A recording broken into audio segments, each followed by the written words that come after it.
Well, guys, President Trump, he just put JP Morgan Chase and Bank of America on notice, guys. So listen, let me know if this sounds familiar to you guys. His wife, let me see, I want to make sure I get this right.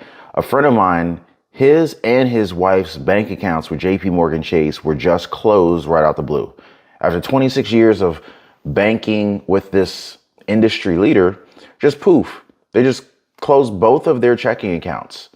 And he told me that the big bank went from basically thanking them every time they went into the bank to just sudden closure. They just asked them why their accounts were suddenly closed, but JP Morgan Chase didn't give them one. And seriously, these are very financially responsible people here that we're talking about, right? They have no loans. They have a checking account that was always in good standing, everything, right? Well, I decided to take a look. And if you're anything like me, this video is probably going to be the only explanation that you're going to find.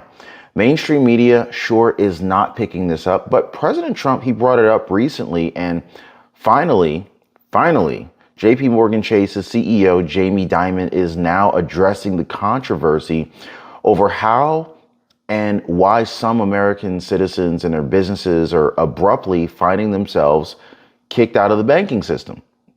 And so, by the way, if you appreciate these daily news updates, please take a second to hit the like button for the video. Definitely subscribe to the channel. I appreciate you guys. So the big bank CEO met with Republican lawmakers in Washington, D.C. on the subject of debanking and denied claims of dropping customers over their religious or political affiliations. He said that this was actually happening due to unclear federal guidelines, especially around anti-money laundering rules. So banks were basically forced to deny services out of compliance fears. That's what we're being told here, right? I know, but because President Trump himself actually hammered Bank of America and JP Morgan Chase during a virtual World Economic Forum session about this, and actually accused them of wrongly denying conservatives access to bank accounts. Now, guys, we got the clip and everything for you guys. Definitely, I'm going to show it to you guys. But even famously, liberal Senator Elizabeth Warren agreed with President Trump on this one. I know, shocker, right? Saying that her office has identified thousands of examples of consumers losing access to their bank accounts, and she wants the president to actually take action to stop this practice. She even described the debanking as being done in a sloppy and overbroad manner. The House Oversight Committee also said it's investigating improper debanking based on political views or involvement in the cryptocurrency industry. And Trump released an executive order to promote fair and open banking services. The acting director of the Federal Deposit Insurance Corporation, also known as FDIC, he made a statement as well. He said that the agency would focus on ensuring law-abiding customers don't lose access to their bank accounts. And it could also have something to do with these high-profile Democrats who have recently made anti-billionaire statements despite having accepted support from these billionaires in the past. Talk about being two-faced, right?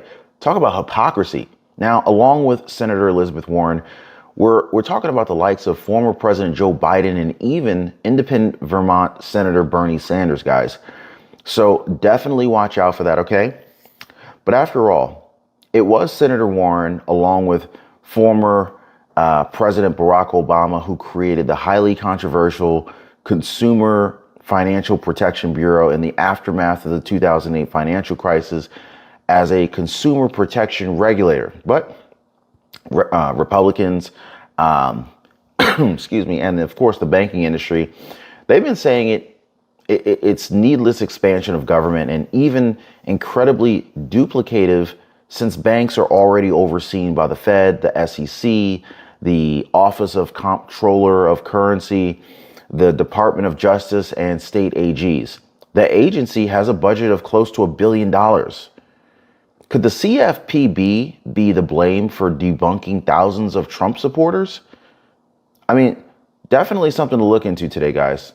Now, all right, so first, there's President Trump calling out Bank of America CEO Brian Moynihan for restricting bank access to conservatives. You guys ever notice that? Well, here's a clip. Take a look. Thank you. Thank you so much, Mr. President. We'll now go to another CEO that you know very well, Brian Moynihan, the CEO and chair of Bank of America. Good afternoon, Mr. President, and congratulations and obviously an eventful week for you and your family. If you remember 5 years ago, you came here and we walked among 150 CEOs from all over the world and you engaged with them about your policies and your procedures. This year you're not here, and yet this week was eventful from the orders that you mentioned earlier, literally a wave of orders coming out on immigration, on trade, and many other matters.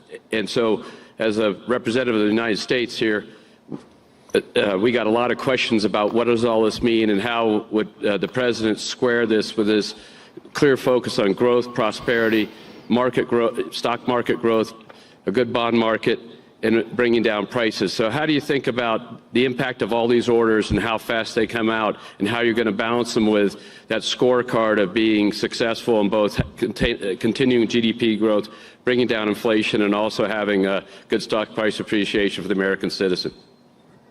Well, I think it's going to actually bring down inflation. It's going to bring up jobs. We're going to have a lot of jobs. We're going to have a lot of companies moving in. You know, Brian, we're at 21%. It was at 40%, and I got it down to 21%, the corporate tax. And it was actually, if you look at state and city, it was in many cases much higher than 40%. I got it down to 21%. And now we're going to bring it down from 21 to 15% if, there's a big if you make your product in the U.S. So we're going to have the lowest, just about the lowest rate. It'll be, the 21 is on the low side worldwide. The 15 is about as low as it gets. And by far the lowest of a large country, a large, you know, rich, powerful country by far, not even a contest. So we're going to bring it down to 15% if you make your product in the USA. So that's going to create a tremendous buzz. We're also probably going back to the 1 year deduction where we deduct, you know, we did that originally, and that was amazing what the impact that had, the 1 year deduction, which built up over a period of time and then it expires. But we're going to go back to that when we do the renewal of the Trump tax plan. We have to get Democrats to approve it. But, you know, if the Democrats didn't approve it, I don't know how they can survive with about a 45% tax increase, because that's what it would be. And so I think they're going to do it. We've been working along with them pretty well. I think it's very hard for a political group to say, let's charge people 45% more. So I think we're in good shape, but we're actually doing a reduction for business and small businesses where you're going to bring it down to 15%, which is really something. And by the way, speaking of you, and you've done a fantastic job, but I hope you start opening your bank to conservatives, because many conservatives complain that the banks are not allowing them to do business within the bank, and that included a place called Bank of America. They don't take conservative business. And I don't know if the regulators mandated that because of Biden or what, but you and Jamie and everybody, I hope you're going to open your banks to conservatives, because what you're doing is wrong. Wow. Did you hear that? Trump went off on Brian Moynihan, CEO of Bank of America, dead smack in the center of the World Economic Forum annual meeting in Davos 2025. Now think about it, guys. I totally get now why some people are absolutely refusing to do business with a big bank. And I'm not singling out Bank of America or JP Morgan Chase or Wells Fargo or PNC Bank. All of them are big. Even your local credit unions and local banks, right? Like, we have other options that we can use, right? You know, we got digital banks, you know, so let's not forget about our credit unions. Let's not forget about our community banks. But I mean, like, if big banks keep refusing us because of our religion or our political beliefs, then maybe we need to show them that we don't need them. You know, but anyway, I totally get what President Trump is doing. He's the consummate deal maker after all, right? In fact, they even confirmed that he's actually been consulting with no less than JP Morgan Chase CEO Jamie Dimon about his economic policies. Here, take a look at this. And banking regulations. Fox Business learning President-elect Donald Trump has been talking policy with JP Morgan Chase CEO Jamie Dimon behind closed doors. Sources saying, quote, Diamond has served as a sounding board for the president-elect for months on issues such as reducing government spending, tax policy, trade, and banking regulations. Fox Business correspondent and author of Go Woke, Go Broke, Charles Gasparino joins us now. Great to see you, Charlie. Are you surprised? You surprised about this relationship between Trump and Diamond? No, and excuse me for my voice. I'm like you. I talk too much. Will, here's the bottom line. You want a president that reaches out, particularly to smart people in the financial community. This is what Trump does. He's really good at this. He has kind of a kitchen cabinet of people in the business community he reaches out to, bounces ideas off of. It's Donald Trump at his best. Jamie Dimon is not necessarily a supporter. I broke, for Fox Business that he was thinking about joining the Kamala Harris administration and then backed off of that later on. But, he's nominally a Democrat, but he's smart. And, Trump and his people are reaching out to a lot of smart people on Wall Street to give their views about, what went wrong the last 4 years. I mean, let's face it. We had massive inflation. We had increased regulations through the roof. It depressed earnings of some companies. Banks in particular could have done a lot better. They could have helped the capital formation process better, infusing the free market system with more money, but it was held back by banking regulations. And I'm pretty sure that's exactly what Jamie Dimon is telling Trump's people right now. And I'm pretty sure regulations will be loosened on banks going forward. At least we're going to have smart regulation. We're not going to have no regulation, but we're going to have smart regulation. And it's because Trump is listening to people like Dimon. Hey, by the way, guys, if you're one of the real ones who really enjoy what we do here on the channel, you've got to check out the Inner Circle. This is where our true supporters get exclusive access to content that I just can't share here, completely commercial free. It's also the best way to keep this channel going strong. So if you want to be a part of something special, join us over there. Links in the description or in the pinned comment down below. Well, I really wouldn't be surprised if Trump was one of the ones who pushed Jamie Dimon to address this issue of how and why some American citizens and businesses are abruptly finding themselves kicked out of the banking system. So yeah, he basically confirmed that there's been an issue with debanking Americans, but according to him, Chase never drops customers over their religious or political affiliations. Instead, Jamie Dimon's blaming what he called unclear federal guidelines, especially around anti-money laundering rules that force banks to deny services out of compliance fears. He said that a lot of people are being pushed out of the system because the banks are afraid of being sued. They're afraid of being fined because if after the fact something goes wrong, coulda, woulda, shoulda, they could pay $1 billion. So that's what he's saying, right? But you got to wonder why the people getting debanked all seem to have something in common, which is that they voted for President Trump last November. You know what I mean? It's a little weird, a little odd. And so now Republican lawmakers are pushing for legislation that would clearly explain when banks can and cannot reject services for customers. And they got everybody in that closed door meeting in Washington. They got Bank of America CEO Brian Moynihan, Wells Fargo CEO Charles Scharf, Capital One CEO Richard Fairbank, and CEOs from several other large U.S. financial institutions. Now, honestly, some people on TikTok are saying, if you're a conservative, then just go ahead and take your money out of the big banks. That'll send them a message, right? The famously liberal senator from Massachusetts, Elizabeth Warren, actually agreed with President Trump about this. She called them discriminatory practices by the country's biggest banks. We're talking thousands of examples of customers losing access to their bank accounts. Now, according to Elizabeth Warren, there are times when a bank has a legitimate reason and a legal obligation to freeze or close a bank account.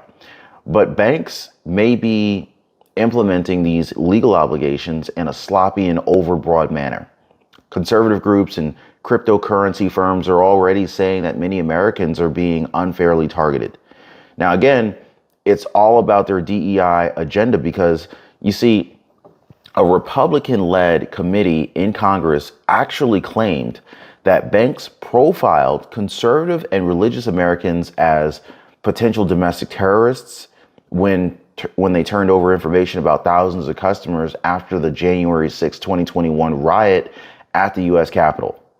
And so based on that, banks may have ordered these people's accounts to be closed. You know what I mean?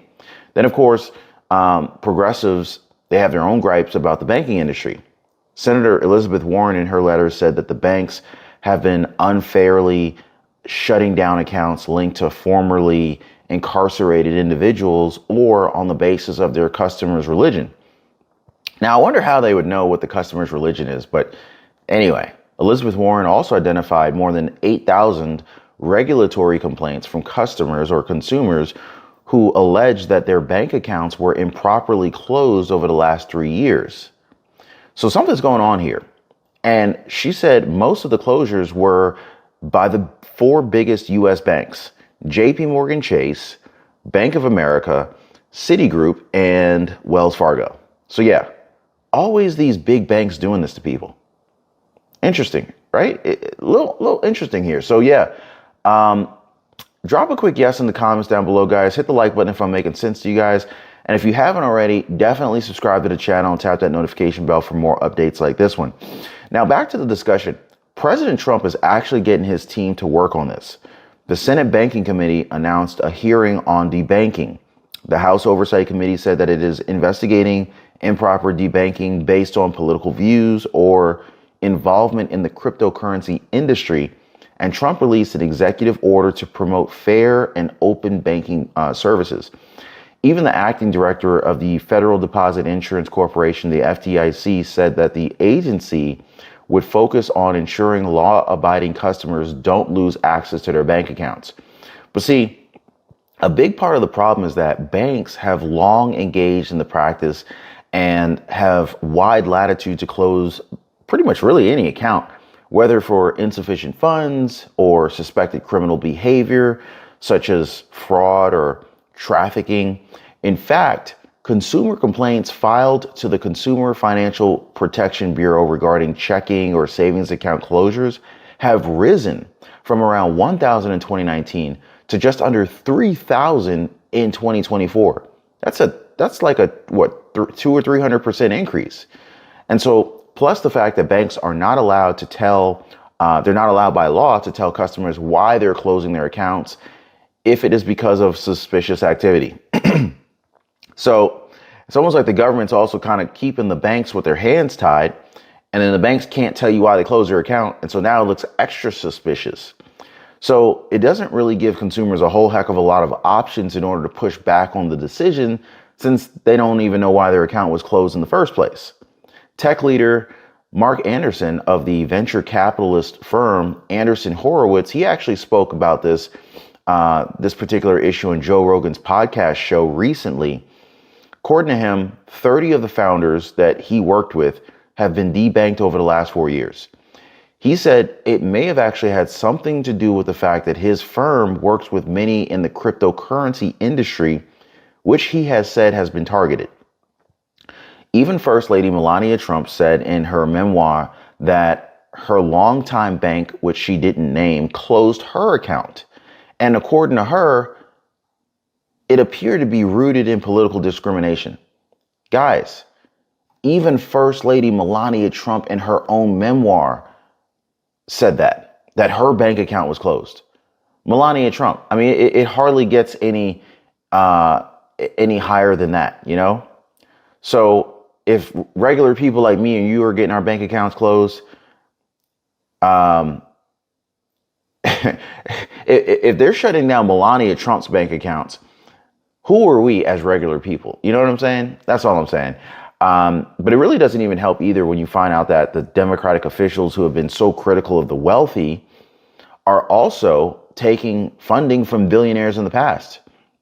You ever notice how much Democrats basically denounce the wealthy? Like, in other words, like it's only the Republicans that congregate or associate or do business or communicate with the wealthy. That's what the Democrats tend to do. But the truth of the matter is that Democrats are receiving funding from more wealthy people than arguably Republicans. Senator Elizabeth Warren, she accepted funding from at least 30 billionaires from 2011 to 2019. And yet she acts like the Republicans, Trump, they're only working for the wealthy. They're going to, turn their backs on the middle class.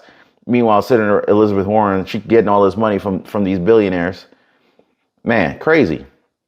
Former President Joe Biden, he took funding from at least 230 billionaires during his 2020 presidential campaign, which amounted to about 25% of Americans' billionaires at the time.